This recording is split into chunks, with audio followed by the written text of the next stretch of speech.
بسم الله الرحمن الرحيم بسم الله الرحمن الرحيم ومن أحسن قولا ممن دعا إلى الله وعمل صالحا وقال إنني من المسلمين.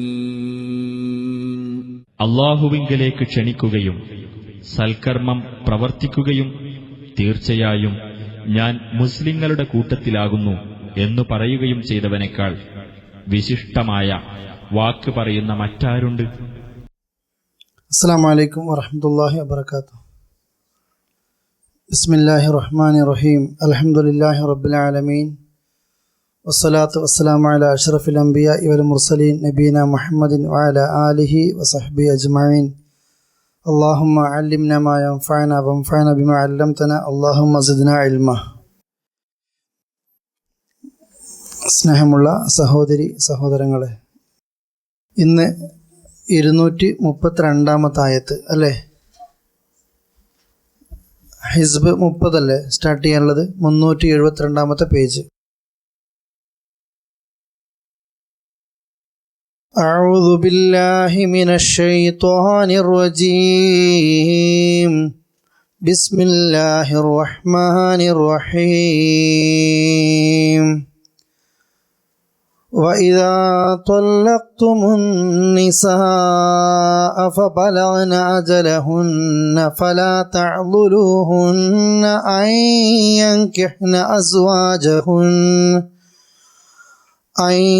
ينكحن أزواجهن إذا تراضوا بينهم بالمعروف. ذلك يوعظ به من كان منكم يؤمن بالله واليوم الآخر. ذلكم أزكى لكم وأطهر والله يعلم وأنتم لا تعلمون. والوالدات يرضعن أولادهن حولين كاملين. والوالدات يرضعن أولادهن حولين كاملين لمن أراد أن يتم الرضاعة. وعلى المولود له رزقهن وكسوتهن بالمعروف. لا تكلف نفس إلا وسعها. لا تضار والدة بولدها ولا مولود له بولده. وعلى الوارث مثل ذلك. فإن أراد فصالا عن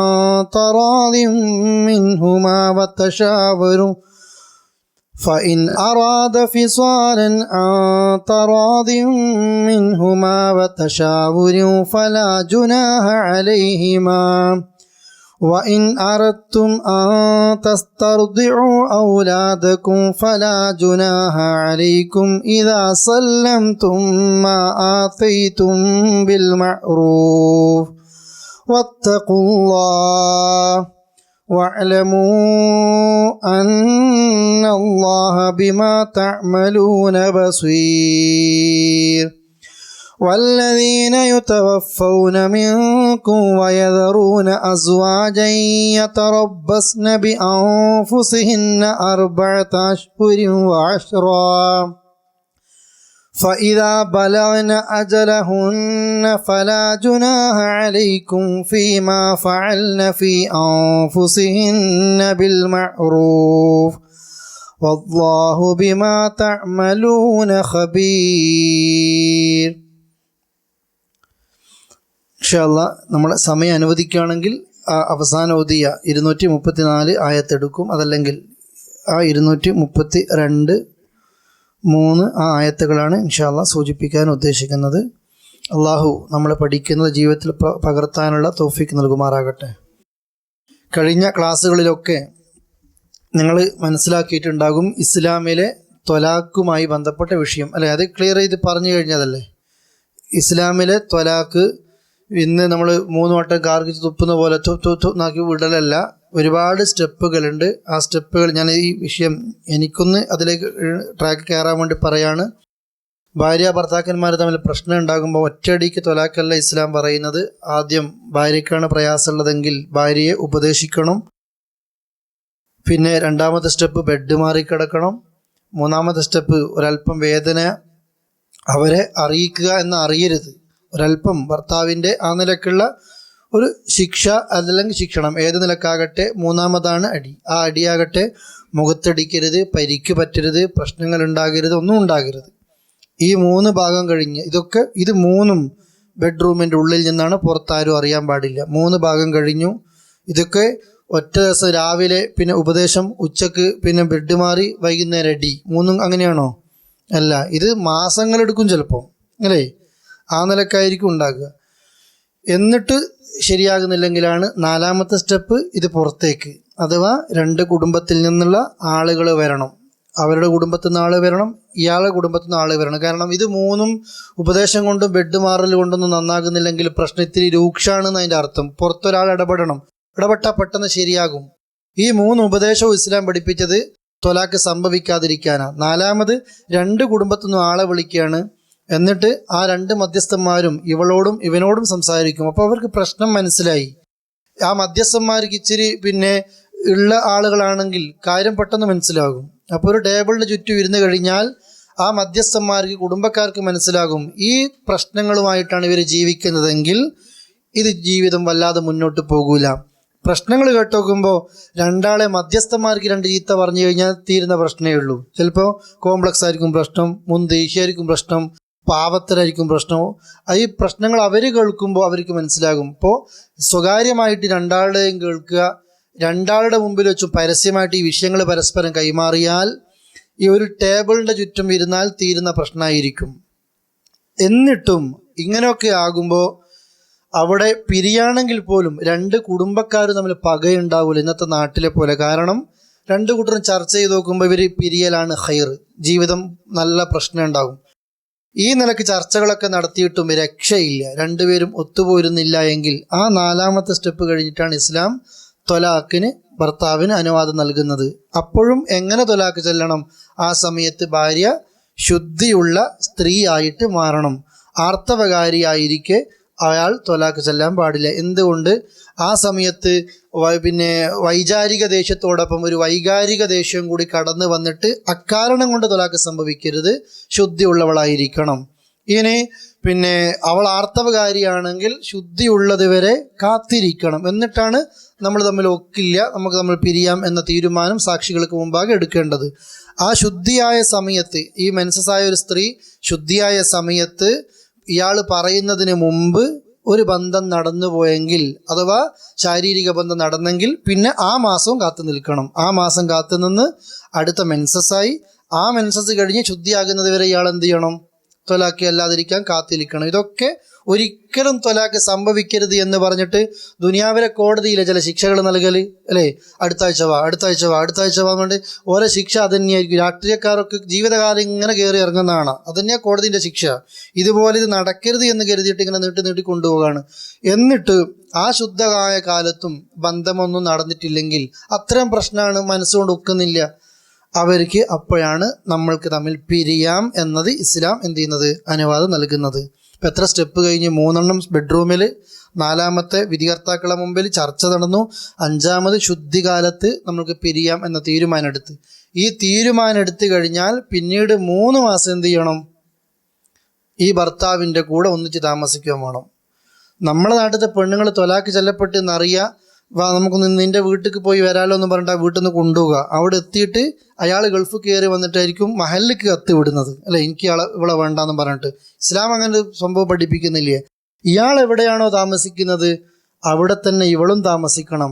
ഈ അൽ-ബഖറയും സൂറത്തു ത്വലാഖും 2ഉം നമ്മൾ ഒന്നിച്ച് വായിക്കണം. ഈ പരിഭാഷ വെച്ച് വായിക്കുമ്പോൾ നിങ്ങൾക്കിത് മനസ്സിലാകും. അള്ളാഹ് പറയുന്നുണ്ട്, അവൾ എടുക്കരുത്. എങ്ങനെയെങ്കിലും ഇത് പോയി കിട്ടാൻ വേണ്ടിയിട്ട് ഒന്നിച്ച് താമസിക്കുമ്പോൾ ശ്വാസം മുട്ടിച്ച് വിടുന്ന ആൾക്കാരുണ്ട്, അല്ലേ? പുക വെച്ച് ചാടിക്കുമെന്നറിയൂലേ, അല്ലേ? കൊല്ലൂല, പുക വെക്കുകയുള്ളൂ, ചാടിപ്പോവും, അജാതി പുകയായിരിക്കും. ആ നിലക്ക് പ്രയാസം ഉണ്ടാക്കരുത്. എന്നിട്ട് എന്ത് ചെയ്യുക?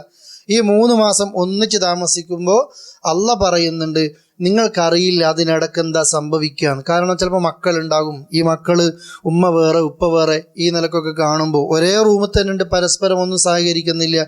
ഈ ഭർത്താവിനാകട്ടെ ഇവളെ ഹോസ്പിറ്റലിൽ കൊണ്ടുപോകണം, ഇവൾക്ക് വസ്ത്രം വാങ്ങിക്കൊടുക്കണം, ചെലവിന് കൊടുക്കണം, ഒക്കെ ചെയ്യണം, തൊടാൻ പാടുമില്ല. കാരണം ത്വലാഖ് ചൊല്ലപ്പെട്ട് കഴിഞ്ഞു, യുദ്ധൻ്റെ സമയമാണ്, യുദ്ധ ഇയാളെ കൂടെ ഇങ്ങനെ നിൽക്കുകയാണ്, എല്ലാം ചെയ്തു കൊടുക്കണം, തൊടാൻ പാടില്ല. ഈ 3 മാസം 90 ദിവസത്തിനിടക്ക് ഇയാൾക്ക് വേണമെങ്കിൽ അല്ലെങ്കിൽ ഇവക്ക് വേണമെങ്കിൽ, നമ്മളെന്തിനാ അള്ളാഹ് പറഞ്ഞില്ലേ, നിങ്ങൾക്കറിയില്ല അതിനിടക്ക് എന്താ സംഭവിക്കാൻ, ദേഷ്യം തീർന്നാലും പ്രശ്നങ്ങൾ തീർന്നാലും 10-20 ദിവസം മിണ്ടാതിരുന്നുമ്പോഴൊക്കെ മനുഷ്യൻ്റെ മനസ്സല്ലേ അള്ളാഹ് മാറ്റിയാലോ, നമ്മൾക്കൊന്ന് ഒന്നാകാം എന്ന് പറഞ്ഞാൽ തീരുന്ന പ്രശ്നമേ ഉള്ളൂ. ആരുടെ സമ്മതവും വേണ്ട, സലാം പറഞ്ഞ് നന്നായാൽ മതി. 90 ദിവസമായി. ആ 90 ദിവസമായിട്ടും ഇവർ പണ്ടത്തെ പോലെ തന്നെയാണ്. അപ്പോൾ അത്രയും ഉറപ്പിച്ചു എന്ന് കൂട്ടിക്കോ. ആ സമയത്താണ് ഈ പിരിയൽ. കഴിഞ്ഞ ക്ലാസ്സിലൊക്കെ നിങ്ങൾ പഠിച്ച പിരിയൽ ആ സമയത്താണ്. എങ്ങനെ പിരിയണം?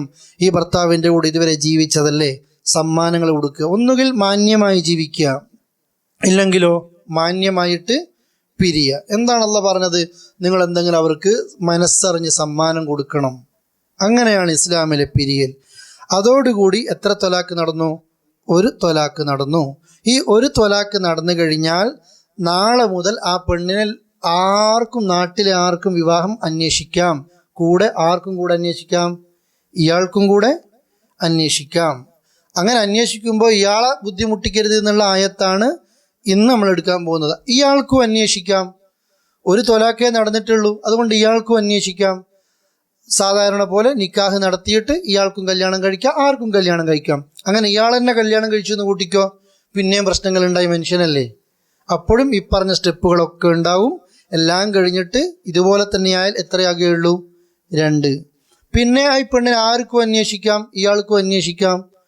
അങ്ങനെ ഇയാൾ തന്നെ കല്യാണം കഴിച്ചു എന്ന് കൂട്ടിക്കോ. ഇപ്പം എത്ര വട്ടം ഈ പെണ്ണിനെ നിക്കാഹ് ചെയ്തു? ഇയാൾ 3 വട്ടം നിക്കാഹ് ചെയ്തു. എന്നിട്ടും ഇയാൾ വിടുകയാണെങ്കിലാണ് പിന്നെ വേറൊരാൾ കല്യാണം കഴിച്ച് ഇപ്പറഞ്ഞതുപോലെയൊക്കെയായി ത്വലാഖ് ചൊല്ലിയിട്ട് എന്ത് ചെയ്യാൻ പറ്റുള്ളൂ? ഇയാൾ കെട്ടാൻ പറ്റും. ഇപ്പറഞ്ഞ ഇസ്ലാം പറഞ്ഞ സ്റ്റെപ്പ് ഒരു 3 വട്ടക്കാകുമ്പോഴത്തേക്ക് അയാൾ മരിക്കാനായിട്ടുണ്ടാവും, അല്ലേ? അതാ പറഞ്ഞത്, ഒരിക്കലും ഈ ബന്ധം തകർക്കുക എന്നുള്ള അള്ളാഹ് എന്ത് ചെയ്യുന്നില്ല, ഉദ്ദേശിക്കുന്നില്ല. ഇന്ന് നാട്ടിൽ ഈ നിയമം ഉണ്ടെങ്കിൽ ഇന്ന് എത്ര ആൾക്കാരുണ്ടെന്ന് കൂട്ടിക്കോ. എത്രയോ ആൾക്കാർ ഒറ്റയടിക്ക് തലാഖ് ചൊല്ലിയിട്ട് കുറച്ചു കാലം കഴിയുമായിരിക്കും നേരം വെളുക്കുക, അല്ലേ? 2 കോലത്തിലായിരിക്കും ഉണ്ടാക്കുക. മക്കൾ വലുതായിട്ട്, മക്കൾ 2 വയസ്സിലൊക്കെ ആയിരിക്കും, മക്കൾക്കൊരു 10, 12, 15 വയസ്സെത്തുമ്പോൾ ചോദിക്കും, ഉമ്മാനോട് ചോദിക്കും, എന്തിനാ ഉമ്മ ബാപ്പാനെ ഒഴിവാക്കിയേ, എന്തിനാ ബാപ്പ ഉമ്മാനെ ഒഴിവാക്കിയേ? മക്കളുടെ മുഖത്ത് നോക്കിയിട്ട് പറയാൻ പറ്റിയൊരു കാരണം ഉണ്ടാകൂല. പണ്ടത്തെ കാലത്തൊക്കെ പറയുന്നതൊക്കെ തറവാടിൻ്റെ പേരും പറഞ്ഞിട്ട് മക്കളെ കൊണ്ട് പെണ്ണുങ്ങളെ മൊയ്യൊലിപ്പിക്കുന്ന രക്ഷിതാക്കൾ, അതുപോലെ തന്നെ ഭർത്താവിന് ജോലിയില്ല എന്ന് പറഞ്ഞിട്ട് ആ വീട്ടിൽ നിന്ന് ഇറക്കിക്കൊണ്ടുപോയ കാക്കാമാർ, അല്ലേ? അങ്ങനത്തെ ആൾക്കാരൊക്കെ ഉണ്ടാകും. ആ എല്ലാ ആളുകൾക്കുള്ളൊരു താക്കീതാണ് ഇന്ന് നമ്മൾ കേൾക്കുന്ന 1-ാമത്തെ ആയത്ത്. മഹല്ലുകാർക്ക്, പ്രത്യേകിച്ച് പെണ്ണിൻ്റെ വീട്ടുകാർക്ക്, പെണ്ണ് കുടുംബക്കാർ, അഥവാ പിന്നെ 4 മണി നമ്മൾ പറയില്ല, മരിക്കാൻ നോക്കുമ്പോൾ ചില വയസ്സന്മാർ ദുനിയാവിലുണ്ടാക്കുന്ന ചില ബുദ്ധിമുട്ടുകളുണ്ട്. ഒരു നന്മ ചെയ്തിട്ട് മരിക്കാനല്ല നോക്കുക. എവിടെയെങ്കിലും ബന്ധം ഇങ്ങനെ ആയാൽ അവിടെ ഇടയ്ക്ക് കയറിയിട്ട് അതിനെ പൊട്ടിക്കാനാണ് നോക്കുക. അകറ്റുന്നതിന് പകരം അടുപ്പിക്കാൻ ആരും ഉണ്ടാകില്ല.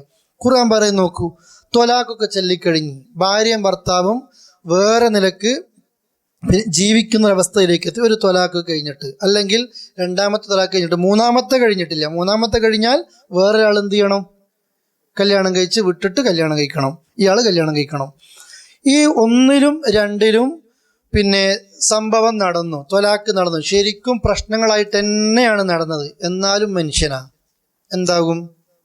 മാറും. ഏത് മനുഷ്യരും മാറുമല്ലേ? വഇദാ ത്വല്ലഖ്തുമുൻ നിസാഅ, വഇദാ ത്വല്ലഖ്തും, നിങ്ങൾ ത്വലാഖ് ചൊല്ലിയാൽ, അന്നിസാഅ, സ്ത്രീകളെ, ഫബലഗിന, എന്നിട്ട് അവർക്കെത്തി, അജലഹുന്ന, അവരുടെ അവധിയെത്തി, അഥവാ പിന്നെ ആ എല്ലാ സമയവും ഇദ്ദയൊക്കെ കഴിഞ്ഞ് ആ സമയങ്ങളൊക്കെ എത്തിക്കഴിഞ്ഞു. 90 ദിവസത്തിനുള്ളിൽ മടക്കിയെടുത്തില്ല. 90 ദിവസമായാൽ പിന്നെ എന്താ ചെയ്യേണ്ടത്? പിരിയലാണ്. ത്വലാഖ് നടന്നത് നേരത്തെയാണ്. ത്വലാഖ് കഴിഞ്ഞിട്ട് ഇദ്ദ, ആ ഇദ്ദ കഴിഞ്ഞിട്ടാണ് ശരിക്കുള്ള ത്വലാഖിൻ്റെ പരിപൂർണ പിരിയൽ നടക്കുന്നത്. അതും എത്തിക്കഴിഞ്ഞാൽ ഫലാ തഅളുലൂഹുന്ന, നിങ്ങൾ അവരെ മുടക്കരുത്, ഒരു തടസ്സം നിങ്ങൾ നിൽക്കരുത്. എന്തിന്? അയ്യൻകിഹിന, അവർക്ക് വിവാഹം ചെയ്യാൻ, അസ്വാജഹുന്ന, അവരുടെ ഭർത്താക്കന്മാരെ തന്നെ ഇതാ തറാലൗ ബൈനഹും, തറാലൗ എന്ന് പറഞ്ഞാൽ അങ്ങോട്ടും ഇങ്ങോട്ടും തൃപ്തിപ്പെടുക എന്നാണ്. ഇതാ തറാലൗ, ഭർത്താവിന് ഭാര്യനെ ഇഷ്ടായി, ഭാര്യയ്ക്ക് ഭർത്താവിനും തൃപ്തിയായി, അങ്ങനെയായാൽ ബൈനഹും അവർക്കിടയിൽ ബിൽ മഅറൂഫ്, മര്യാദ പ്രകാരം. എന്ന് വെച്ചാൽ ഒരു ഭർത്താവ് ഭാര്യയെ ത്വലാഖ് ചൊല്ലിയിട്ട് 90 ദിവസവും കഴിഞ്ഞു, പരസ്പരം പിരിഞ്ഞു, എന്നിട്ട് ആ ഭാര്യയെയും ഭർത്താവിനെയും, പ്രത്യേകിച്ച് ഭാര്യയെ പറ്റിയാ പറയുന്നത്, ഫലാ തഅളുലുഹുന, നിങ്ങൾ അവർക്കൊരു മുടക്കം ഉണ്ടാക്കരുതേ, അയ്യൻകിഹിന അസ്വാജുൻ, ഇതേ ഭർത്താവിനെ തന്നെ വീണ്ടും എന്ത് ചെയ്യാൻ, കല്യാണം കഴിക്കാൻ. എപ്പോ ഇതാ തറാലൗ ബൈനഹും, അവർക്കിടയിൽ പരസ്പരം എന്തുണ്ടായാൽ, തൃപ്തി ഉണ്ടായാൽ, ബിൽ മഅറൂഫ്, സദാചാര പ്രകാരം. രണ്ടാക്കും പിന്നെ തോന്നി, ചിലപ്പോൾ ഏതെങ്കിലും വീട്ടിൽ വെച്ച് കണ്ടുമുട്ടിയിട്ടുണ്ടാകും, മക്കൾ ചോദിക്കുന്നുണ്ടാകും, അല്ലെങ്കിൽ ആ നിലക്കുള്ള പിന്നെ ഏതെങ്കിലും ഒരു മനുഷ്യന്റെ മനസ്സൊരു ഖുത്ബ കേട്ടിട്ടുണ്ടാകും, ഒരു പുസ്തകം വായിച്ചിട്ടുണ്ടാകും, അല്ലെങ്കിൽ അള്ളാഹു ഈ മനുഷ്യന്റെ ഖൈർ അള്ളാഹ്ക്കറിയാം, ഈ മനുഷ്യൻ ചിലപ്പോൾ ഈ പെണ്ണിനെ മൊഴി ചൊല്ലിയതിനു ശേഷം ജീവിത രീതി തന്നെ മാറിയിട്ടുണ്ടാകും. അപ്പോഴായിരിക്കും വില മനസ്സിലാക്കുക. അപ്പൊ തോന്നി, ഈ സമയത്ത് പെണ്ണിന് ചിലപ്പോൾ തോന്നുന്നുണ്ടാവും, എൻ്റെ ഒരു ദുർവാശി കാരണം കൊണ്ടല്ലേ, അല്ലെ എനിക്കിത്തിരി സഹിച്ചു നിന്നൂടായിരുന്നോ, അല്ലെ, ഇതൊക്കെ അവക്കും തോന്നിയിട്ടുണ്ടാകും. അങ്ങനെ പിന്നെ സിമ്പതിയെന്നും ഏതൊക്കെ നിലക്ക് സ്നേഹം തോന്നിയെന്ന് കൂട്ടിക്കോ. അങ്ങനെ സ്നേഹം തോന്നുമ്പോഴാണ് ഞാൻ ഈ പറഞ്ഞ വയസ്സം കാക്കാമാരെന്ത് ചെയ്യല്, ഉടക്കുണ്ടാക്കല്. ഇത് പണ്ടും ഉണ്ടായിരുന്നു. പിന്നെ ഇതിൽ കാണാൻ നിങ്ങൾക്ക് ഒരു സൂചന നൽകുന്നുണ്ട്. ബുഖാരി ഉദ്ധരിക്കുന്ന ഹദീസാണ്. മഅഖൽ ഇബ്നു യസാറിന്റെ പെങ്ങൾ, പേര് ഹദീസുകളിൽ ചില പിന്നെ ഹദീസിലും തഫ്സീറിന്റെ ഗ്രന്ഥങ്ങളിലും കാണുന്നത് ജുമൈൽ എന്ന് പറയുന്ന സ്ത്രീയാണ്. ജുമൈൽ ബിൻത് യസാർ. ആ ജുമൈലിനെ ഒരാൾ കല്യാണം കഴിച്ചിട്ട് ത്വലാഖ് ചൊല്ലിയിട്ട് അവസാനം അവർക്ക് എന്നെ പരസ്പരം ഒന്നാകണമെന്ന് തോന്നി. ആ സമയത്ത് മഅഖൽ പറയാണ്, എൻ്റെ പെങ്ങളെ ഞാൻ നിനക്ക് കല്യാണം കഴിച്ചു തന്നു, എന്നിട്ട് ഒരു മടിയും കൂടാതെ എൻ്റെ പെങ്ങളെ നീ ത്വലാഖും ചൊല്ലി, അല്ലേ, എന്നിട്ടിപ്പോൾ വിഡ്ഢിയായ നിനക്ക് ഞാനിപ്പോൾ എൻ്റെ പെങ്ങളെ കല്യാണം കഴിച്ചു തരാം, ഈ ഭാഗത്ത് നിന്നെ കണ്ടുപോകരുത് എന്നുള്ള രീതിയിൽ പിന്നെ ഇദ്ദേഹം പറഞ്ഞു. ആ സമയത്താണ് ഫഅൻസലല്ലാഹു തആല ഹാദിഹിൽ ആയ, ഈ ആയത്ത് ഇറക്കി, അള്ളാഹ് ഇറക്കി. മഅഖൽ പിന്നീട് പറയാറുണ്ട്, എനിക്ക് വേണ്ടിയിട്ട് ഇറക്കിയ ആയത്താണിത്, ഇത് എൻ്റെ വിഷയത്തിൽ ഇറങ്ങിയ ആയത്താണിത്. അഥവാ ആരാണിങ്ങനെ ഒരു മുടക്കം ചെയ്ത് അവൾക്കും അവനും വേണമെങ്കിൽ പിന്നെന്ത് ചെയ്യണം, നിങ്ങൾ എന്തിനു മുടക്കം നിൽക്കണം എന്ന് അള്ളാഹ് ചോദിക്കുകയാണ്. ഇത് നമ്മുടെ നാടുകളിലൊക്കെ ഉണ്ട്, നമ്മൾക്ക് വരും. നമ്മുടെ പ്രത്യേകിച്ച് ഈ ആയത്ത് സ്ത്രീ കുടുംബത്തോടാണ് പറയുന്നത്, അല്ലേ. അവൻ നിന്നെ ഇട്ടേച്ചു പോയതല്ലേ, ആ കരുണ കാണിക്കാതെ പോയതല്ലേ, അതുകൊണ്ട് ഈ ഭാഗത്തേക്ക് ഈ കാക്കാമാർക്ക് അഭിപ്രായം പറയുന്നതിന് എന്താ, അവരവരെ വൈഫുമായിട്ട് വീട്ടിൽ കുത്തിട്ട് കട്ടൻ ചായം കുടിച്ചിട്ട് അഭിപ്രായം പറയുന്നത്, അല്ലേ. ഇവിടെ ഭർത്താവും ഭാര്യ നഷ്ടപ്പെട്ട് രണ്ടാളെ ജീവിതം കട്ടപ്പുകയാക്കുക. നമ്മൾ ഒരിക്കലും എന്ത് ചെയ്യരുത്, ഈ നിലയ്ക്ക് ഒരു കോലിടരുത്. അല്ലെങ്കിൽ തന്നെ നാട്ടിൽ രണ്ടാൾ ത്വലാഖ് ചെല്ലുന്നത് കാണുക എന്നുള്ളത് വല്ലാതെ ഇഷ്ടമായിട്ട് ഇങ്ങനെ നിൽക്കുന്ന ആൾക്കാരുണ്ട്. ഒരിക്കലും നമ്മളങ്ങനെ ചെയ്യരുത്. ഇത്തരം ഒരു കേസുകൾ നമ്മളിലേക്ക് എത്തിക്കഴിഞ്ഞാൽ ഭൂരിഭാഗവും 90% ത്വലാഖ് നടക്കുന്നത് മനുഷ്യരാണ്. പ്രശ്നങ്ങളുണ്ടാകും, പക്ഷെ ആ രണ്ടാളെ മനസ്സും ഒന്നിച്ച് കേട്ട് പ്രശ്നം പഠിച്ച് അവർക്കൊരു ഉപദേശം കൊടുക്കാൻ ആളുകൾ ഉണ്ടാകില്ല. അതുകൊണ്ടാണ് എന്ത് ചെയ്യുന്നത്, ഈ പ്രശ്നങ്ങൾ ഉണ്ടാകുന്നത്. പിന്നെ കുടുംബക്കാരുടെ വാശി കൊണ്ടാണ് വഷളാക്കുന്നത്. രണ്ടാളും വിട്ടുകൊടുക്കൂല. പരമാവധി പെണ്ണിൻ്റെ കുടുംബക്കാരെ ഇട്ട് ആണുങ്ങൾ കഴിക്കും, പ്രശ്നം ഉണ്ടാക്കും. ഈ ഭർത്താവിൻ്റെ പെങ്ങൾക്കും 90 വയസ്സായ വല്യമ്മക്കെതിരെ വരെ പെണ്ണിൻ്റെ വീട്ടുകാർ കേസും കൊടുക്കും, പീഡിപ്പിച്ചു എന്ന് പറഞ്ഞിട്ട്. പീഡിപ്പിക്കാൻ പോയിട്ട് ബെഡിൽ നിന്നേക്കാൻ കഴിവുണ്ടാവില്ല വല്യമ്മക്ക്, അതിനെ വരെ കോടതി കയറ്റാൻ ആളുകൾ ശ്രമിക്കും. മുസ്ലിങ്ങൾ തന്നെ നഷ്ടപരിഹാരം ചോദിക്കും, അല്ലേ, അങ്ങനെ ചെയ്തു ഇങ്ങനെ ചെയ്തു, എൻ്റെ ഇത്ര പൊന്ന് പിടിച്ചു വെച്ചു, ഇത്ര പണം പിടിച്ചു വെച്ചു, അതിൻ്റെ പകുതിയും കൂടി കൊണ്ടുവന്നിട്ടുണ്ടാവില്ല. ഇതാണ് നമ്മുടെ നാട്ടിൽ നടക്കുന്നത്. പക്ഷെ അള്ളാഹ് പറയാണ്, നിങ്ങൾ എന്ത് ചെയ്യരുത്, അങ്ങനെ ഒരു പ്രയാസങ്ങൾ നിങ്ങൾ ഉണ്ടാക്കരുത്. ആശയം മനസ്സിലായല്ലോ. ഇനി സന്ദർഭം വരുമ്പോൾ ഇതിനനുസരിച്ച് പെരുമാറിയാൽ മതി. നമ്മൾ നേരെ ഓപ്പോസിറ്റ് നിൽക്കാതിരുന്നാൽ മതി. ഇത് ആരോടാ അള്ളാഹ് പറയുന്നതെന്നറിയോ? അപ്പോൾ നമ്മൾ ഈ പറയുന്ന ആളുകളാണെങ്കിൽ മാത്രമേ ഉപദേശം കേൾക്കണ്ടൂ. അള്ളാഹ് ഇത് പറയുന്നത് നിശ്ചിത ടീമിനോടാ, എല്ലാ മനുഷ്യരോടുമല്ല. ഈ ഉപദേശം ആരോടാ അള്ളാഹ് പറയുന്നത്? ഇത് അല്ലാഹു തആല സബ്ദുപദേശം നൽകുന്നതാണ്. മൻ, ഒരുത്തന്, കാന മിൻകും, നിങ്ങളിൽപ്പെട്ട ഒരാൾക്ക്. അവന്റെ പ്രത്യേകത എന്താ? യുഅ്മിനു ബില്ലാഹ്, അള്ളാഹുൽ വിശ്വാസമുള്ളവൻ, വൽ യൗമിൽ ആഖിർ, പരലോകത്തും വിശ്വാസമുള്ളവൻ. ഇത് അള്ളാഹ് അവരോടേ പറയുന്നുള്ളൂ. അള്ളാഹിലും പരലോകത്തും വിശ്വാസമുണ്ടോ? അവരോടാണ് അള്ളാഹ് ഉപദേശിക്കുന്നത്. നീ ഇങ്ങോട്ട് വാ എൻ്റെ അടുത്തേക്ക് എന്നുള്ള പറയുന്നത്. ഇങ്ങനെ ഒരുപാട് കല്യാണം മുടക്കിയിട്ടും അതുപോലെ തന്നെ തെറ്റിപ്പിരിപ്പിച്ചിട്ടും ബന്ധങ്ങൾ വേർപ്പെടുത്തിയിട്ടും നീ അത് സൂക്ഷിക്കണം. ഈ ഉപദേശം അള്ളാഹുവിലും പരലോകത്തിലും വിശ്വസിക്കുന്ന ആളുകൾക്ക് ദാലിക്കും അത് നിങ്ങൾക്ക് അസ്കാലക്കും നിങ്ങൾക്ക് ഏറ്റവും നല്ലത് അതാണ്, അഥവാ സംശുദ്ധിയുള്ളത് അതാണ്, വഅത്ഹർ ഏറ്റവും വൃത്തിയായതും അതാണ് ഈ ഒരു പണി. വല്ലാഹു അള്ളയാകട്ടെ യഅലമു അവൻ അറിയുന്നു, വഅൻതും ലാ തഅലമൂൻ നിങ്ങൾക്കത് അറിഞ്ഞുകൂടാ. നിങ്ങൾക്കറിയാത്തതൊക്കെ ആരറിയുന്നുണ്ട്? അള്ളാഹ് അറിയുന്നുണ്ട്. അള്ളാഹ് ഉപയോഗിച്ച പദം നോക്കൂ നിങ്ങൾ. ഈ ഉപദേശം ഇത് നല്ലൊരു പ്രവർത്തനം അള്ളാഹ് പറയുന്നത്. പരസ്പരം ഇഷ്ടപ്പെടുന്ന ആളുകളെ പിന്നീട് ഒരുപാട് പ്രയാസങ്ങൾ സഹിച്ച് രണ്ട് കുടുംബക്കാരും വാശിയിലായിരിക്കും നിൽക്കുന്നുണ്ടാകുക. ഈ രണ്ടാളുകൾക്കും വേണം എന്തായാലും. മഴക്കലിൻ്റെ പെങ്ങൾക്ക് അങ്ങനെയായിരുന്നു. രണ്ടാൾക്കും വേണം, ഭർത്താവിനും വേണം, ഭാര്യയ്ക്കും വേണം, നാട്ടുകാർക്കാർക്കും വേണ്ട, കുടുംബക്കാർക്കാർക്കും വേണ്ട. അപ്പോൾ ഇവരാരോടെങ്കിലും പറയും. ആ ആളുകൾ രണ്ട് കുടുംബത്തെയും പോയിട്ട് എന്ത് ചെയ്യണം? ഒരുപാട് പ്രയാസങ്ങൾ പിന്നെ പറഞ്ഞ് സോൾവ് ചെയ്തിട്ട് വേണം ഈ വിഷയങ്ങൾ കൈകാര്യം ചെയ്യാൻ. അതുകൊണ്ട് അള്ളാഹ് പറയണം, അള്ളാഹിലും പരലോകത്തും വിശ്വസിക്കുന്ന ഒരാൾ ഇങ്ങനെ ചെയ്യണം. മാത്രമല്ല ഇങ്ങനെ ചെയ്താൽ നിങ്ങളുടെ മനസ്സിന് വല്ലാത്തൊരു സംശുദ്ധമാണത്, നല്ല വൃത്തിയുള്ള കാര്യമാണത്. സമാധാനമായിട്ട് കിടന്നുറങ്ങാം. നേരെ മറിച്ചിട്ട് ഒരു കല്യാണമായിട്ട് മുടക്കി കഴിഞ്ഞിട്ട് സമാധാനത്തിൽ കിടന്നുറങ്ങുന്ന എത്രയോ ആൾക്കാർ നാട്ടിലുണ്ടല്ലേ. അത് നമ്മളാകരുത്, നമ്മളെ കുടുംബത്തിൽ അങ്ങനെ ആകരുത്. അള്ളാഹ് പറയാണ് നിങ്ങളറിയുന്നില്ല, അള്ളാഹ് എന്ത് ചെയ്യുന്നു? എല്ലാം അറിയുന്നു. ഇതാണ് ഈ ആയത്തിൻ്റെ ഉദ്ദേശം. ഈ ആയത്ത് ഇന്ന് സ്വഹാബിയുടെ അഥവാ പിന്നെ ജുമൈലിൻ്റെ വിഷയത്തിൽ ഇറങ്ങിയതാണെങ്കിലും ഖിയാമത്ത് നാൾ വരെയുള്ള എല്ലാ ആളുകൾക്കും ഈ ആയത്തിൻ്റെ നിയമം എന്താണ്? ബാധ്യതയുള്ളതാണ്. അതുകൊണ്ട് ത്വലാഖുമായി ബന്ധപ്പെട്ട് അള്ളാഹ് പറഞ്ഞ വിഷയമാണിത്. ത്വലാഖ് ചൊല്ലിക്കഴിഞ്ഞിട്ട് പോലും അവരെന്ത് ചെയ്യാൻ അള്ളാഹ് പ്രോത്സാഹനം നൽകുന്നത്? ഒരുമിപ്പിക്കാൻ. കാരണം ഇസ്ലാം ആരെ വേർപിരിക്കാനല്ല. എന്തിനെ ത്വലാഖ് വെച്ചു? ഗ്യാസ് പൊട്ടി മരിക്കാതിരിക്കാൻ വേണ്ടി മാത്രം, അതിനു വേണ്ടി മാത്രമാണ് ഇസ്ലാമിൽ ത്വലാഖ്. അഥവാ മരണം വരെ പിന്നെ മൊഴിയെല്ലാം പാടില്ല എന്നുള്ള നിയമമുള്ള മതക്കാരിലാണ് ഏറ്റവും കൂടുതൽ ഈ നിലക്ക് പൊട്ടി മരിക്കുന്നത് അല്ലേ? അങ്ങനെയല്ല. ഒരാളുടെ അടിമയായിട്ട് ജീവിക്കാൻ ആണിനോടും പറഞ്ഞിട്ടില്ല, പെണ്ണിനോടും പറഞ്ഞിട്ടില്ല. സമാധാനം വേണം, ശാന്തി വേണം, അള്ളാഹിനെ പേടിച്ച് സൂക്ഷിച്ച് ജീവിക്കാൻ പറ്റണം. ഇത് ആണിനും പെണ്ണിനും ഈ അവകാശമുണ്ട്. ഇൻഷാ അല്ലാഹ് ഇതിൽ ആ ഭാഗങ്ങളൊക്കെ വിശദീകരിച്ചു എന്ന് ഞാൻ മനസ്സിലാക്കുകയാണ്. ഇനി അടുത്ത ആയത്ത്, വൽ വാലിദാത്തു ഉമ്മമാർ അഥവാ മാതാക്കൾ, യുർളിഅന അവരെ മുല കൊടുക്കണം, ഔലാദഹുന്ന അവരുടെ കുട്ടികൾക്ക്, ഹൗലൈനി കാമിലൈനി അഥവാ പൂർണ്ണമായി 2 കൊല്ലം. ഹൗലൈൻ വെച്ചാൽ 2 കൊല്ലം. കാമിലൈനി പരിപൂർണമായി എന്ത് ചെയ്യണം? 2 കൊല്ലം മുല കൊടുക്കണം.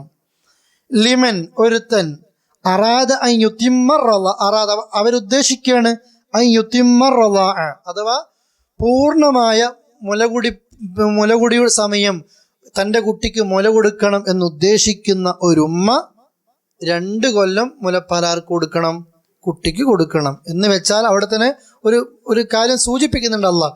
പരിപൂർണമായ സമയത്തും അത് കൊടുക്കണം എന്നുദ്ദേശിക്കുന്ന ആളുകൾ എത്രയാണ് കൊടുക്കേണ്ടത്? 2 വർഷം. എന്തിനാ ഇത് പറയാൻ കാരണം? ഈ 2 വർഷത്തിന് മുമ്പ് തന്നെ കുട്ടി അപ്പക്കഷ്ണം തിന്നിരിക്കാം, മുലപ്പാലില്ലാത്ത വേറെ ഭക്ഷണം കഴിച്ചിരിക്കാം. അതൊന്നും പരിഗണിക്കാതെ പ്രത്യേകിച്ച് പിന്നെ ഈ തഫ്സീർ എഴുതുന്ന സമയത്ത് പോലും അവനെ സൂചിപ്പിക്കുന്നുണ്ട്, ഇന്നത്തെ പരിഷ്കർത്താക്കൾ അഥവാ അന്നത്തെ, അതിനേക്കാൾ അപ്പുറത്തായി ഇന്ന് നമ്മൾ കാണലില്ലേ ഈ പിന്നെ ഹൈപ്പർ മാർക്കറ്റിലും മറ്റൊക്കെ പോയി കഴിഞ്ഞാൽ കുട്ടീനെ പറ്റിക്കാൻ വേണ്ടി തൊള്ളലിങ്ങനെ തിരികെ കൊടുക്കുന്ന ഓരോ സാധനങ്ങൾ അല്ലേ? തൻ്റെ സൗന്ദര്യം കുറയും എന്ന് കരുതിയിട്ട് കുട്ടിക്ക് മുല കൊടുക്കാത്ത ഉമ്മമാരുണ്ട്. അതല്ലെങ്കിൽ തൻ്റെ പിന്നെ ശരീരത്തിൻ്റെ കാന്തി നഷ്ടപ്പെട്ടു പോകും, അല്ലെങ്കിൽ തനിക്ക് ഇന്ന പ്രയാസങ്ങൾ ഉണ്ടാകും. അത് അനുവദിക്കപ്പെട്ട പ്രയാസമല്ല കേട്ടോ. അഥവാ ദുനിയാവിലെ തൻ്റെ മൊഞ്ചും സൗന്ദര്യവും തൻ്റെ കിബുറും തൻ്റെ പൊങ്ങച്ചൊന്നും നടക്കൂല എന്ന് കരുതിയിട്ട് കുട്ടിയെ പെട്ടെന്ന് വേറെ ഭക്ഷണം കഴിപ്പിച്ചിട്ട് അതല്ലെങ്കിൽ കുട്ടിക്ക് വേറെ പോഷകാഹാരങ്ങൾ നൽകിയിട്ട് ഒരു ഉമ്മയിൽ നിന്നും ഒരു കുട്ടിക്ക് ഏറെ കിട്ടേണ്ട, അതോടൊപ്പം തന്നെ ഉമ്മക്കും ആരോഗ്യപരമായിട്ട് എത്രയോ നന്മയുള്ള, അള്ളയാണല്ലോ നിശ്ചയിച്ചത്, മാതാവിൻ്റെ നിർബന്ധ ബാധ്യതയുള്ള, അതാ അള്ളാഹ് പറഞ്ഞത് വൽ വാലിദാത്തു ഉമ്മാൻ്റെ ബാധ്യതയാ, ഏതെങ്കിലും പെണ്ണിൻ്റെ ബാധ്യതയല്ല. വേറെ സ്ത്രീയെ കൊണ്ട് മുല കൊടുപ്പിക്കാൻ പറ്റൂല, നമുക്ക് ആയത്തിലേക്ക് വരുന്നുണ്ട് ഇൻഷാ അല്ലാഹ്. ഒരു ഉമ്മയുടെ നിർബന്ധ ബാധ്യതയാണ് ആർക്ക് മുല കൊടുക്കൽ? സ്വന്തം കുട്ടിക്ക് മുല കൊടുക്കൽ. അതിൻ്റെ പരിപൂർണ സമയം എത്രയാണ്? 2 കൊല്ലാണ്. വേറെ പ്രയാസങ്ങളൊന്നുമില്ലെങ്കിൽ 2 കൊല്ലം പരിപൂർണമായിട്ട് മുല കൊടുക്കണം. എന്നാൽ വഅലൽ മൗലൂദി, ആ കുട്ടിയെ ആർക്കാണോ ഈ കുട്ടി ജനിച്ചത്, കുട്ടി ആർക്കാ ജനിച്ചത് വെച്ചാൽ അൽ വലദുലിൽ ഫിറാഷ് എന്ന, കുട്ടി ബാപ്പക്കുള്ളതാ. കുട്ടി ബാപ്പക്കുള്ളതെന്ന് വെച്ചാൽ പ്രശ്നം ഉണ്ടാകും ബാപ്പാക്ക് കൊണ്ടുപോകാൻ എന്നല്ല കേട്ടോ. നമ്മൾ മൊഴിയിലും അങ്ങനെ തർക്കം നടക്കലുണ്ട്. കുട്ടി ബാപ്പാൻ്റെ ഇസ്ലാമിൽ വെച്ചാൽ ഭാര്യ ഭർത്താവ് നമ്മൾ പിരിഞ്ഞു കഴിഞ്ഞാലും ഈ പെണ്ണ് വേറെ കല്യാണം കഴിക്കുന്നവരെ കുട്ടി ആരുടെ കൂടെ തന്നെ താമസിച്ചാൽ മതി, ഉമ്മാൻ്റെ കൂടെ താമസിച്ചാൽ മതി. അത് വാശിക്ക് പിടിച്ചിട്ട് നമ്മൾ ഇന്ത്യൻ കോടതിയിൽ നിയമം വേറെ എന്തോ എനിക്ക് അറിയില്ല, എന്തൊക്കെയോ സംതിങ് പ്രോബ്ലം നടക്കുന്നൊരു വിഷയമാണ് ഇസ്ലാമിക ശരീഅത്തുമായിട്ട്. അൽ വലദുൽ ഫിറാഷ് എന്നൊരു തത്വമുണ്ട്, കുട്ടി ബാപ്പക്കുള്ളതാണ്. എന്നാൽ ഹദീസുകളിൽ കൃത്യമായി വന്നതാണ് ഈ ഉമ്മ വേറെ കല്യാണം കഴിക്കുന്നത് വരെ കുട്ടി ആരെ സംരക്ഷിക്കാം, ഉമ്മ സംരക്ഷിച്ചാൽ മതി. ഇവിടെ ഉദ്ദേശിക്കുന്നത് ഈ 2 കൊല്ലം മുലകുടി പ്രായത്തിലുള്ള സമയത്ത് വഅലൽ മൗലൂദി, ഈ ഉപ്പാന്റെ ബാധ്യതയിൽപ്പെട്ടതാണ്. അഥവാ ആരുടെ മേലാണോ യാതൊരുവനാണോ ഈ കുട്ടി ജനിച്ചത്, ലഹു അവന്റെ മേൽ ബാധ്യതയാണ് റിസ്ഖുഹുന്ന, അവർക്ക് ഭക്ഷണം കൊടുക്കൽ. ഈ ഹുന്ന എന്ന് വെച്ചാൽ സ്ത്രീയാ, ഭാര്യയ്ക്ക്. ഈ മുല കൊടുക്കുന്ന സമയത്ത് ഭാര്യയ്ക്ക് റിസ്ക് നൽകൽ, ചെലവിന് നൽകൽ ഈ ഉപ്പയുടെ ബാധ്യതയാണ്. അവിടെ ഭർത്താവ് എന്നല്ല അല്ല പ്രയോഗിച്ചത്, വഅലൽ മൗലൂദി എന്നാ പ്രയോഗിച്ചത്. ആർക്കാണോ ജനിച്ചത്. എന്തിനാ ഇത് ഇവിടെ പ്രയോഗിച്ചത്? ആർക്കെങ്കിലും അറിയോ? ഈ വിഷയം ചർച്ച ചെയ്യുന്ന ഏത് ഭാഗത്തായി വിഷയം ചർച്ച ചെയ്യുന്ന മുല കൊടുക്കുന്ന വിഷയം? ത്വലാഖിന്റെ ഭാഗത്ത് അല്ലേ? ത്വലാഖിന്റെ ഭാഗത്താണ് കുട്ടിക്ക് മുല കൊടുക്കുന്ന വിഷയം ചർച്ച ചെയ്യുന്നത്. സാധാരണ രീതിയിൽ ഭാര്യ ഭർത്താവ് ഒന്നിച്ച് ജീവിക്കുമ്പോൾ മുല കൊടുക്കുന്ന സമയത്ത് ഒരു കുട്ടി ഇല്ലെങ്കിലും ഭാര്യക്കാരനെ ചെലവ് കൊടുക്കേണ്ടത് ഭർത്താവിന്. ഇവിടെ എന്താ ഇത് പറയാൻ കാരണം? ഭർത്താവ് എന്ന് പറഞ്ഞിട്ടോ ഇല്ല, ത്വലാഖ് ചൊല്ലപ്പെട്ടിട്ടുണ്ടാകും ഈ പെണ്ണ്. അങ്ങനെ ത്വലാഖ് ചൊല്ലപ്പെട്ടാലും ഈ ഭർത്താവിൻ്റെ കുട്ടിക്ക് മുല കൊടുക്കുമ്പോൾ പ്രത്യേകം അത് ഇദ്ദയിരിക്കുന്ന സമയത്തൊക്കെ ഉള്ളൊരു നിയമമാണത്. അഥവാ ഈ ഭർത്താവിൻ്റെ കുട്ടി ഈ ഗർഭിണിയാണ്, അത് ഇദ്ദ അങ്ങനെ തന്നെ തുടർന്നു പോകും. പ്രസവിച്ചു കഴിഞ്ഞാൽ ഈ കുട്ടിക്ക് മുല കൊടുക്കുക, ഈ കുട്ടിക്ക് മുല കൊടുക്കേണ്ട ബാധ്യത ഉമ്മക്കുണ്ട്. പക്ഷേ ഈ കുട്ടി ആരതാണ്? ഭർത്താവിന്. അതിന് സ്പെഷ്യൽ എന്ത് കൊടുക്കേണ്ടതുണ്ട്? ചെലവ് കൊടുക്കേണ്ടതുണ്ട്. കാരണം ആ ഉമ്മാൻ്റെ വേറെ ഉമ്മക്ക് ജോലിക്ക് പോകാൻ പറ്റില്ല, ഉമ്മക്ക് പലത് പ്രയാസങ്ങളുണ്ട്. ഇപ്പം പറഞ്ഞാൽ മനസ്സിലായില്ലേ? ആ സമയത്ത് വഅലൽ മൗലൂദി ലഹു റിസ്ഖുഹുന്ന, ആരാണോ കുട്ടിയെ ജനിപ്പിച്ചത് അയാൾക്ക് ആ പെണ്ണിന്റെ മേലുള്ള ബാധ്യതയാണ് അവർക്ക് റിസ്ക് നൽകല്. വകിസ്വതുഹുന്ന, അവർക്ക് വസ്ത്രം നൽകലും.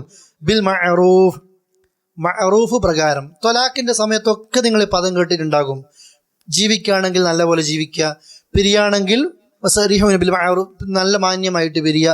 ഇവിടെ മുല കൊടുക്കുന്ന സമയത്ത് ഭക്ഷണവും ചെലവ് മാന്യമായിട്ട് കൊടുക്കുക. എന്താ ഉദ്ദേശിക്കുന്നത്?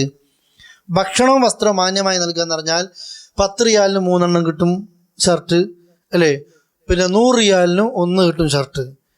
ഭാര്യ എന്തായാലും ത്വലാഖിലേക്ക് ഭർത്താവിന് നന്നായി മുടിക്കട്ടെ എന്ന് കരുതിയിട്ട് എക്സ്ട്രാ ഭാര്യ വാങ്ങാനും പാടില്ല. എന്തായാലും ഇത് പോയി എൻ്റെ കയ്യിൽ നിന്ന് വിട്ടതാണ്, പരമാവധി ചെലവ് ചുരുങ്ങിയിട്ട് 5 റിയാൽ ഷോപ്പിൽ നിന്ന് മേടിച്ചു കൊടുക്കണം. ആരും ചിന്തിക്കാൻ പാടില്ല, ഭർത്താവും ചിന്തിക്കാൻ പാടില്ല. അതാണ് മഅറൂഫ്. ഈ പെണ്ണിൻ്റെ നിലവാരം നോക്കണം, ഈ ആണിൻ്റെ സാമ്പത്തിക നിലയും നോക്കണം. അഥവാ അവരവർക്ക് ചേർന്ന രീതിയിലുള്ള സാമ്പത്തിക ശേഷിയും മാന്യവും പക്വതയുമുള്ള രീതിയിലുള്ള തീരുമാനം എടുക്കേണ്ടത്. ഇവിടെയും മുഫസ്സിരിങ്ങൾ എഴുതി വെച്ചത് ഇന്നത്തെ ചർച്ചയാണ്. ഇന്ന് ഈ ചെലവിന് കൊടുക്കുക എന്ന് പറയുന്നത് ഭർത്താവ് ഒരു വക്കീലിനെ വെച്ചിട്ട് പരമാവധി സോപ്പിട്ട് കുറക്കാൻ നോക്കും. ഭാര്യൻ്റെ കുടുംബക്കാരോ പരമാവധി ഏജന്റുമാർ വരെയുണ്ട്, ഇത്ര വാങ്ങിത്തരാം, ഇത്ര എനിക്ക് തരണോ അല്ലേ? തുടങ്ങുന്നതിന് 40 ലക്ഷത്ത് മുതലൊക്കെ ആയിരിക്കും അല്ലേ? അങ്ങനെ തുടങ്ങിയിട്ട് കമ്മീഷൻ ഉണ്ടാവും. അത് രണ്ടും നമ്മളെ മുസ്ലിം കുടുംബത്തിൽ അങ്ങനെ ഒന്നും ഉണ്ടാകരുത്. ഇസ്ലാമിക രീതിയിലാണ് ത്വലാഖെങ്കിൽ ഇന്നത്തെ സാമ്പത്തിക നഷ്ടങ്ങളും ലാഭങ്ങളൊന്നും ഉണ്ടാകില്ല, ഈ കമ്പോളത്തിൽ ഉണ്ടാകൂല. മറിച്ച് ഇന്ന് അതൊരു അറപ്പും വെറുപ്പുമായി മാറിപ്പോയി. അതുകൊണ്ട് അള്ളാഹ് പറഞ്ഞത് ഈ ഭർത്താവിൻ്റെ മേലുള്ള ബാധ്യതയാണ് ചെലവിന് നൽകൽ. ഭക്ഷണം നൽകണം, വസ്ത്രം നൽകണം. എങ്ങനെ നൽകണം? ബിൽ മഅറൂഫ്, സദാചാര പ്രകാരം അഥവാ മര്യാദ അനുസരിച്ചിട്ട് നൽകണം. എന്നിട്ട് അള്ളാഹ് പറയാണ് ലാ തുകല്ലഫു നഫ്സുൻ, ഒരു ദേഹവും ശാസിക്കപ്പെടില്ല, എന്ന് വെച്ചാൽ കഴിവിൻ്റെ അപ്പുറത്ത് നിർദ്ദേശിക്കപ്പെടുകയില്ല. ഇല്ലാ ഉസ്അഹ, അത് അതിൻ്റെ കഴിവനുസരിച്ചല്ലാതെ. ലാ തുകല്ലഫു നഫ്സും, ഒരു നഫ്സും ശാസിക്കപ്പെടില്ല. ഒരു നഫ്സും അവർക്ക് കഴിയുന്നതിൻ്റെ അപ്പുറത്തേക്കുള്ള ഒരു പിന്നെ ഒരു നിയമം അവരുടെ മേലെ അടിച്ചമർത്തപ്പെടുകയില്ല. ഇല്ല ഉസ്അഹ, അതിൻ്റെ കഴിവിൻ്റെ അപ്പുറത്തേക്ക്.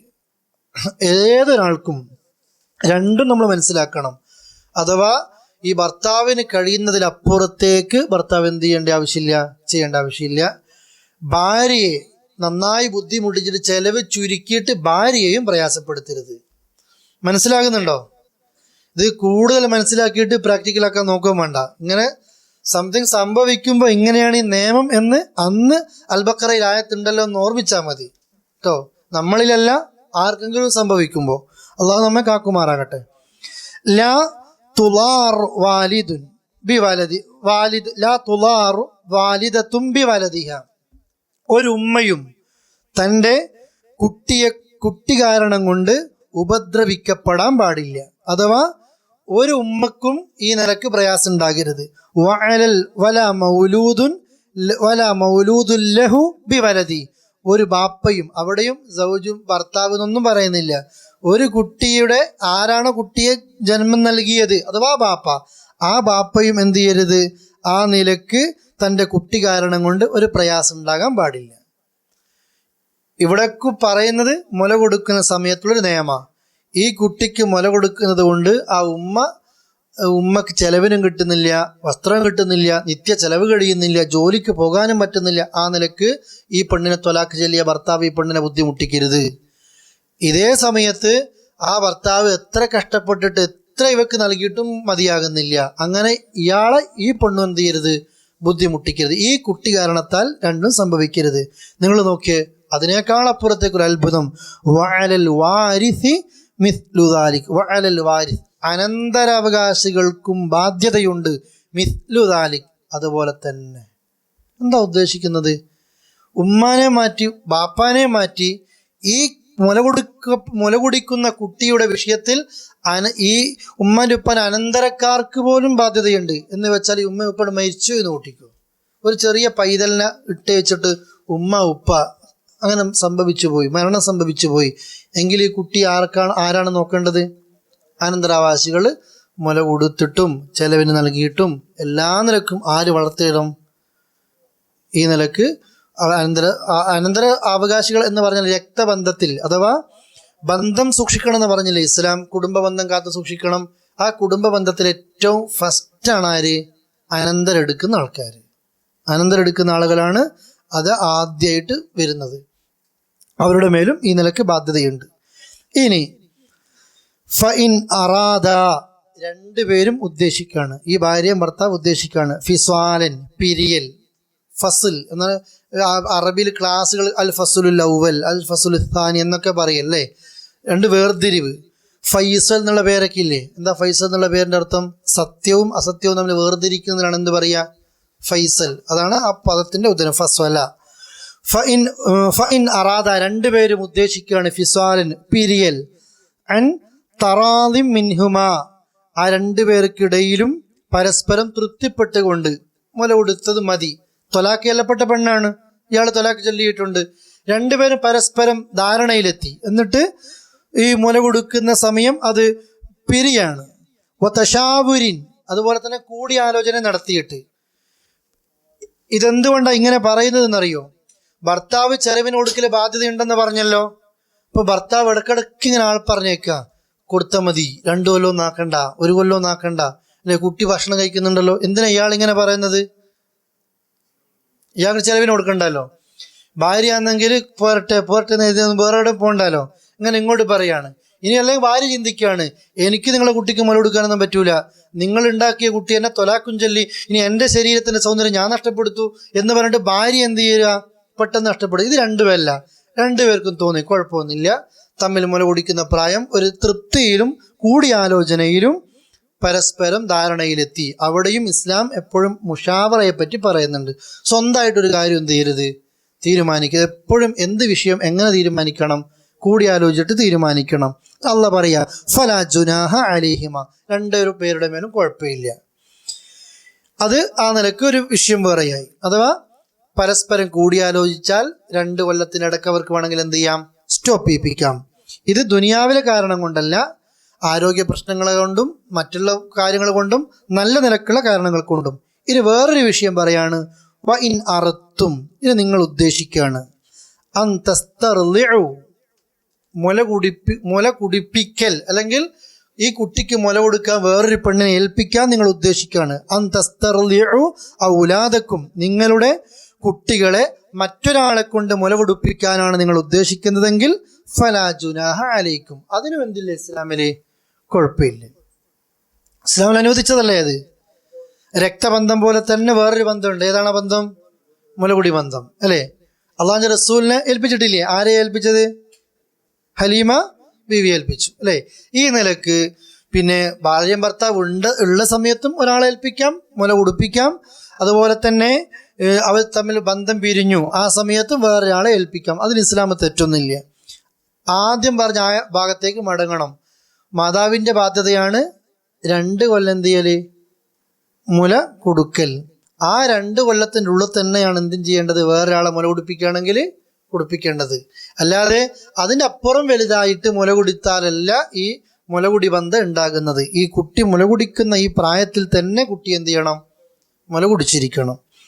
ഫലാ ജുനാഹ അലൈക്കും, അതിനും കുഴപ്പമില്ല. എങ്ങനെയാണെങ്കിൽ ഇദാ സല്ലംതും, നിങ്ങൾ ഏൽപ്പിച്ചാൽ, മാ ആതയ്തും ബിൽ മഅറൂഫ്, അഥവാ നിങ്ങൾ എന്താണോ കൊടുക്കുന്നത് ആ കൊടുക്കുന്നത് ആ മര്യാദ അനുസരിച്ച്, അവിടെയും മഅറൂഫ് അനുസരിച്ച് അവരെ ഏൽപ്പിച്ചിട്ട് മുല കൊടുപ്പിച്ചാലും കുഴപ്പമില്ല. എന്ന് വെച്ചാൽ മുല കൊടുക്കുന്ന സ്ത്രീക്കും നിങ്ങൾ എന്ത് ചെയ്യണം?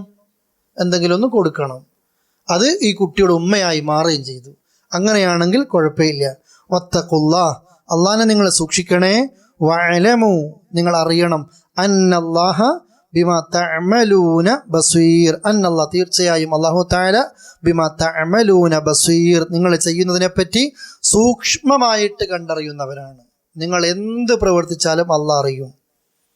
ഈ ആയത്തിലെ ആശയം ഒന്നുകൂടി പഠിക്കുക. ആദ്യ ഭാഗത്ത് പറഞ്ഞു ഉമ്മയുടെ ബാധ്യതയാണ് 2 കൊല്ലം പരിപൂർണമായിട്ട് എന്ത് ചെയ്യുക? മുല കൊടുക്കൽ. അത് പരിപൂർണ സമയം ഉദ്ദേശിക്കുകയാണെങ്കിൽ, അതിനിടക്ക് വേണമെങ്കിൽ അവർക്ക് മുല കൊടി നിർത്താം. രോഗങ്ങൾ കൊണ്ട് ചിലപ്പോൾ അടുത്ത് പ്രഗ്നൻ്റ് ആയിട്ടുണ്ടായിരിക്കാം, അല്ലെങ്കിൽ വേറെ എന്തെങ്കിലും പ്രയാസങ്ങൾ ഉണ്ടായിരിക്കാം, 2 പേരും തമ്മിൽ ധാരണ എത്തിയിട്ട് 3-മതൊരാളെ ഏൽപ്പിക്കുന്നതിലേക്ക് എത്തിയിരിക്കാം. അങ്ങനെയൊക്കെ ആണെങ്കിൽ നിർത്താം. പരിപൂർണ സമയം എത്രയാണ്? 2 കൊല്ലാണ്. ഈ 2 കൊല്ലം ത്വലാഖ് ചൊല്ലപ്പെട്ട പെണ്ണാണെങ്കിൽ ഈ മുല കൊടുക്കുന്ന സമയത്ത് ഈ ഭാര്യയ്ക്ക് ഭക്ഷണവും ചെലവും വസ്ത്രവും ഒക്കെ നൽകൽ ആരുടെ ബാധ്യതയാണ്? ഭർത്താവിൻ്റെ ബാധ്യതയാണ്. എങ്ങനെ നൽകണം? മര്യാദ അനുസരിച്ചിട്ട് കൃത്യമായിട്ട് എന്ത് ചെയ്യണം? നൽകണം. കൂട്ടണ്ട, കുറക്കണ്ട. കഴിവിനപ്പുറത്തേക്ക് ചെയ്യാൻ അള്ളാഹ് പറഞ്ഞിട്ടുമില്ല. അതാണ് ലാ തുകല്ലഫു നഫ്സുൻ ഇല്ലാ ഉസ്അഹ എന്ന് പറഞ്ഞത്.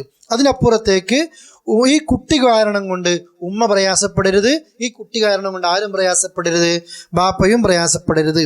അതുപോലെ 2 പേരുമില്ലെങ്കിലും ഇവർക്ക് എന്തെങ്കിലും സംഭവിച്ചാലും അനന്തര സ്വത്ത് ഓഹരി വെക്കുന്ന ആ അനന്തരാവകാശികൾക്ക് അവരുടെ മേൽ ബാധ്യതയാണ് ഈ പറഞ്ഞതുപോലെയൊക്കെ ആരെ നോക്കൽ? കുട്ടിയെ നോക്കൽ. ഇനി ഇവർക്ക് ഭാര്യയ്ക്ക്, ഭർത്താവിന്, അല്ലെങ്കിൽ ഈ കുട്ടിയുടെ ഉമ്മക്ക് ഉപ്പക്ക് വേണമെങ്കിൽ കൂടിയാലോചിച്ചും പരസ്പരം തൃപ്തിപ്പെട്ടും മുലകുടിപ്രായം അവസാനിപ്പിച്ച് അത് പിരിയാൻ ഉദ്ദേശിക്കുകയാണെങ്കിൽ പിരിയാം. അതിനും കുഴപ്പമില്ല. അത് മുഷാവറ നടത്തണം എന്നേ ഉള്ളൂ.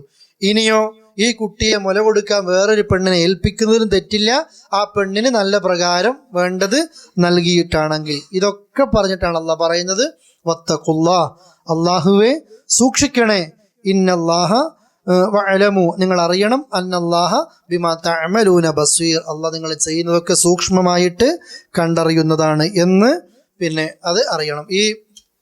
ഈ അനന്തര സ്വത്ത് അനന്തരാവകാശികൾക്ക് മേൽ ബാധ്യതയാണ് എന്ന് പറഞ്ഞൊരു ഭാഗ്യമുണ്ടല്ലോ, വഅലൽ വാരിസി എന്ന് പറഞ്ഞ ഭാഗം, അതിന് അവർ 2 പേരും പിന്നെ ഇല്ലെങ്കിലും അവരത് നോക്കണം എന്ന ഭാഗം പറഞ്ഞത് റഷീദുരിളയാണ്. അതാണ് ഏകദേശം മുഫസ്സിരീങ്ങളൊക്കെ ആ അഭിപ്രായമാണ് തിരഞ്ഞെടുത്തത്. അതാണ് അവിടെ കൊണ്ട് ഉദ്ദേശിക്കുന്നത് എന്നുള്ളത് സാന്ദർഭികമായി സൂചിപ്പിച്ചു എന്ന് മാത്രം. ഫിഖിഹിന്റെ പണ്ഡിതന്മാർ പേജുകളോളം ചർച്ച ചെയ്ത വിഷയങ്ങളാണ് ഇതൊക്കെ. ഇതിലെന്തെങ്കിലും ഡൗട്ട് ഉണ്ടെങ്കിൽ ചോദിക്കുക, എന്നിട്ട് അടുത്ത ആയത്തെടുക്കുക. ഏത്?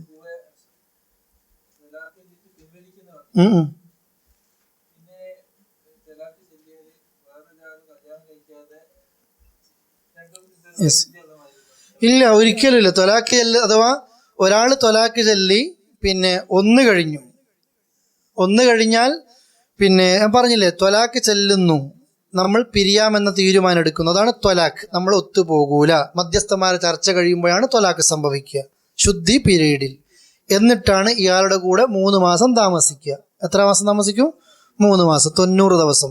ഇതിനുള്ളിൽ ഈ 89 ദിവസം വരെ ഇവർക്ക് തന്നെ വേണമെങ്കിൽ എന്ത് ചെയ്യാം? പരസ്പരം ഒന്നിക്കാം. അതിന് വേറെ പ്രത്യേകിച്ച് നിക്കാവൊന്നും വേണ്ട, ഒന്നും വേണ്ട. ഇദ്ദാ പീരീഡിനുള്ളിൽ അവർ നമ്മൾ തീരുമാനിച്ചാൽ മതി, നമ്മളിങ്ങനെ പിണങ്ങി നിൽക്കണോ, നമുക്ക് ശരിയായിക്കൂടെ? അതോ അള്ളാഹ് അവിടെ പ്രയോഗിച്ച പദം എങ്ങനെയാണ്? നിങ്ങൾ ഒന്നിച്ച് താമസിക്കണം, അവരെ കുടിസരുത്. പിന്നെ അസ്കിനൂഹുന്ന ഹൈസുമ സക്കൻതും, ഭർത്താവിനോട് പറയാ, നീ എവിടെയാണോ താമസിക്കുന്നത് അവിടെ തന്നെ ഓളെ താമസിപ്പിക്കണം. ഓളെ വീട്ടിലല്ല ഇദ്ദ ഇരിക്കേണ്ടത്. ഇദ്ദ എവിടെ ഇരിക്കേണ്ടത്? ഇവന്റെ വീട്ടിൽ.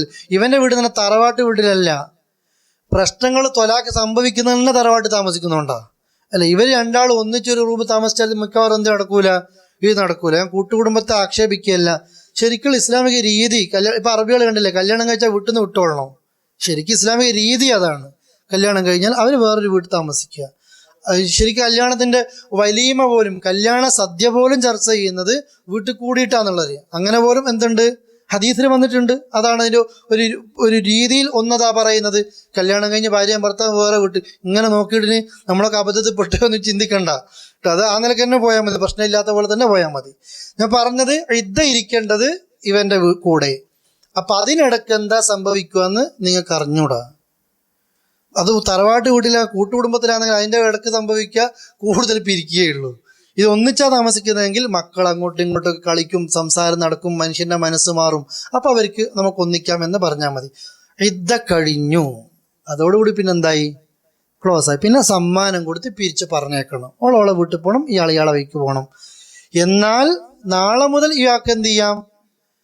ഈ പെണ്ണിനെ ആർക്കും അന്വേഷിക്കാലോ. പെണ്ണിന്റെ ഇദ്ദ കഴിഞ്ഞു. നമുക്കിത് മൈൻഡിലേക്ക് വരാത്തെന്താണെന്നറിയോ? നമ്മളെ ഇദ്ദ എന്ന് പറഞ്ഞാൽ ഇവളെ പെട്ടിയൊക്കെ എടുത്ത് ഓളെ വീട്ടിലെത്തിയിട്ട് അവിടെയാണ് ഇദ്ദ, അല്ലേ? പിന്നെ ഇവനോട് വേറെ നാട്ടിൽ ഓളെ വീട്ടില്, അതല്ല ഇദ്ദ, കൂടെ താമസിക്കല ഇദ്ദ. ഇദ്ദ കഴിഞ്ഞാൽ എല്ലാവർക്കും അന്വേഷിക്കാം, ഈ ചങ്ങാതിക്കും പിന്നെ എന്ത് ചെയ്യാം? അന്വേഷിക്കാം, നിക്കാഹ് കഴിഞ്ഞ് വരാം. കാരണം ഇവൻ എത്ര ത്വലാഖേ നടന്നിട്ടുള്ളൂ ഇപ്പോ? 1. മനസ്സിലായോ? 1. ഇതുപോലെ 2, ഇതുപോലെ 3. അതുകൊണ്ടാ പറഞ്ഞത് ഇതൊരിക്കലും തീരൂല. ഇതുപോലെ 3. ഇങ്ങനെ 3 വട്ടം ത്വലാഖിയല്ലാൽ പിന്നെ ഓനിക്ക് പിന്നെ അള്ളാഹ് കല്യാണം കഴിപ്പിച്ചു കൊടുക്കണോ? ഇജാതി അളവൊക്കെ കിട്ടിയിട്ടും ഒത്തുപോലെ പിന്നെ ഇവളെ പിന്നാലെ തന്നെ പോകണം. അതൊരു ഇവളൊരു പിന്നെ വടിയാക്കലല്ലേ അത്. അതുകൊണ്ടാ പറഞ്ഞത് വേറെ ആള് കല്യാണം കഴിച്ചിട്ട് അയാൾ എന്ത് ചെയ്യണം? ത്വലാഖ് ചെല്ലണം. നമ്മുടെ നാട്ടിൽ അവിടെയാണ് പണ്ടെന്ത് കണക്കല്, അല്ലെ? വേറെ ആളെ കല്യാണം കഴിപ്പിക്കും. ഒരാളെ കൊണ്ട് ഒരാളെ കൊണ്ട് കല്യാണം കഴിപ്പിക്കും. എന്നിട്ട് അത് തന്നെ ഡിമാൻഡ്, നീ വേഗം കല്യാണം കഴിച്ചോളൂ, ത്വലാഖ് ചെല്ലണം, എന്നിട്ടാണ് എനിക്ക് എന്നെ കെട്ടാൻ. നല്ല സുന്ദരിക്കാന്നെങ്കിൽ മറ്റേ ചങ്ങാൻ എന്ത് ചെയ്യും? പറ്റിക്കലും ചെയ്യും. ഇതാണ് പണ്ട് നടക്കല്. ഓ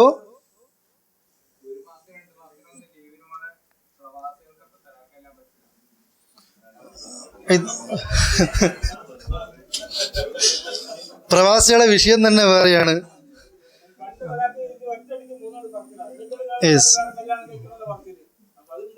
തീർച്ചയായിട്ടും ഇസ്ലാമിലെ ത്വലാഖ് നമ്മൾ മുസ്ലിങ്ങളായതും ഇസ്ലാമിക ശരീഅത്ത് നമ്മളോട് കാണിച്ച നിഅമത്തും ഈ വിഷയം മാത്രം നോക്കിയാൽ മതി. നിങ്ങൾ ഞാൻ പറഞ്ഞില്ലേ, സൂറത്തുൽ ബഖറയുടെ ഈ ആയത്തുകൾ, ഇപ്പൊ പറഞ്ഞ ആയത്തുകളില്ലേ, ഈ ആയത്തും സൂറത്തു ത്വലാഖും നമ്മൾ നിങ്ങളൊന്ന് ഒത്തൊരുമിച്ച് വായിച്ചു നോക്കിയാൽ മതി.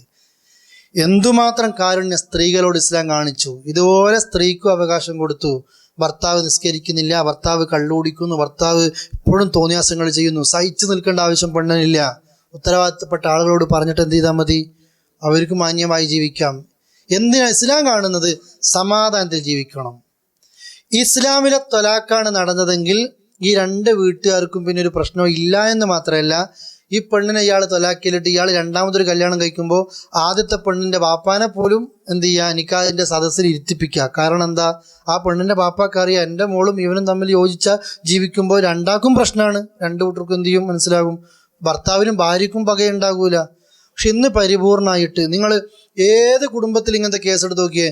ഞാൻ പിന്നെ ഒരുപാട് ഇങ്ങോട്ട് പറയാണ്, ആ ആണിനെയും പെണ്ണിനെയും 1 മണിക്കൂർ നിങ്ങൾ പ്രശ്നങ്ങൾ അത്ര രൂക്ഷമായാലും നിങ്ങൾ ആരാണോ പ്രശ്നം ഉണ്ടായത് ആ ഭാര്യനെയും ഭർത്താവിനെ 1 മണിക്കൂർ നിങ്ങൾ റൂമിലിട്ട് ലോക്ക് ചെയ്താൽ മതി, പ്രശ്നം സോൾവ് ആയിരിക്കും. പിന്നെ നമ്മളായിരിക്കും പ്രതിയായി മാറുക.